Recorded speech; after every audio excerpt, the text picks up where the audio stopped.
এই জন্য চোরের ওষুধ হলো শিবির আর জামাত। তাদের হাতে দেশটা থাকলে 1 টাকাও চুরি হবে না ইনশাআল্লাহ। ইনশাআল্লাহ। জামাতের আকীদা সম্পর্কে আলেমদের মধ্যে মতভেদ রয়েছে, এ সম্পর্কে আপনার মূল্যবান মতামত প্রত্যাশা করছি। আর বাবা, জামাতের শিবিরের মাদ্রাসা আমি 30 বছর পড়াইছি, তা আমি তো সবচেয়ে বেশি আকীদা ওদেরকে শিখাইছি। তা আকীদা খারাপ হইলে কি আমি আমার চোখে পড়তো না এগুলি? দিগন্তে বসে আলহামদুলিল্লাহ, এই দেশে আকীদা খারাপ এটা বলার কোনো সুযোগ নাই, এটা বলার কোনো সুযোগ নাই।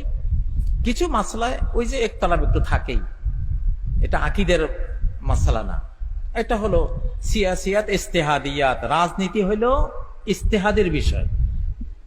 আমি ইজতিহাদ করছি, গবেষণা করছি, আমার গবেষণা এটা উত্তর দিকে সমাধান, আপনি গবেষণা করেছেন আপনার গবেষণা দক্ষিণ দিকে সমাধান। আপনি আমাকে বলতে পারবেন না আপনারটা বাতিল। এক মুজতাহিদ আর